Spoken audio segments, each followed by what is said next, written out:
Diduga diculik, dianiaya, diperas, seorang warga meninggal dunia. Salah satu tersangkanya adalah anggota Pas Pampres. Kemudian ini menjadi sorotan publik. Apa motifnya? Benarkah hanya sekedar pemerasan biasa?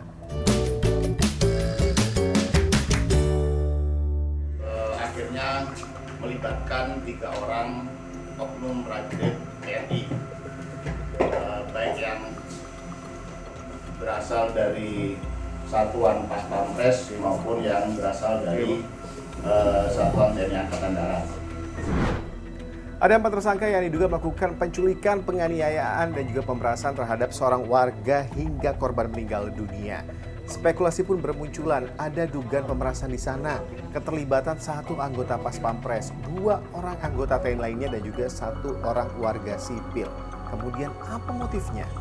Artinya kita tidak bisa berspekulasi dengan asumsi-asumsi bahwa ini sudah sekian kali melakukan, tetapi ini akan terus didalami. Termasuk juga mungkin ada masalah-masalah lain yang melatar belakangi kasus ini juga sedang dalam pendalaman, sehingga kita tidak bisa berasumsi dulu, nanti setelah lengkap akan kita sampaikan. Proses penyidikan masih berlangsung, kita masih terus mengumpulkan keterangan dari saksi-saksi dan alat bukti yang memang masih perlu dilengkapi juga untuk mengungkap secara tuntas. Yang saya sampaikan tadi, apakah ada latar belakang yang lain, apakah terkait dengan obat-obatan atau hanya sekedar penculikan di latar belakang oleh ekonomi dan sebagainya, masih terus diungkap oleh penyidik. Bukan hanya soal tindak pidana yang dilakukan oleh para tersangka, yang juga jadi sorotan adalah peristiwa penculikan terhadap korban dengan uang tebusan ini juga ternyata pernah dialami korban beberapa waktu yang lalu. Korban pernah diculik dengan uang tebusan 15 juta rupiah dan pada akhirnya dibebaskan. Masih didalami soal ini, apakah kejadian yang saat ini dan juga yang terdahulu saling berkaitan dan ini yang harus diusut tuntas. Apakah ini hanya sekedar pemerasan biasa atau ada hal lainnya? Apakah ini motifnya perorangan untuk kepentingan-kepentingan yang sifatnya pribadi saja atau seperti apa, ini juga sebenarnya perlu didalami ya. Kita kalau ini perorangan ya sudah, ini bisa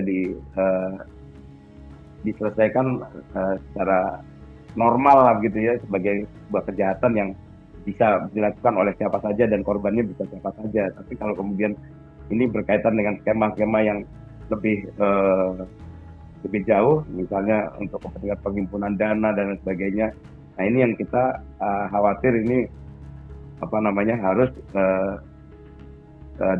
dilakukan, didalami begitu, siapa saja yang kemudian tahu dan terlibat atau kenapa hal ini misalnya ini dilakukan sudah tidak bukan baru pertama kali atau sudah berulang kali. Kenapa ini hal seperti ini dibiarkan, yang kemudian justru bobot kejahatannya juga semakin meningkat akhirnya, yang semula mungkin menjadi tukang palak gitu ya, kemudian lanjut jadi penculikan dan penganiayaan. Penyidikan hingga kini masih terus berlanjut, kemudian proses hukum pun masih terus dilakukan. Para tersangka yang merupakan anggota Pas Pampres dan juga anggota TNI terjerat pidana biasa dan juga pidana militer.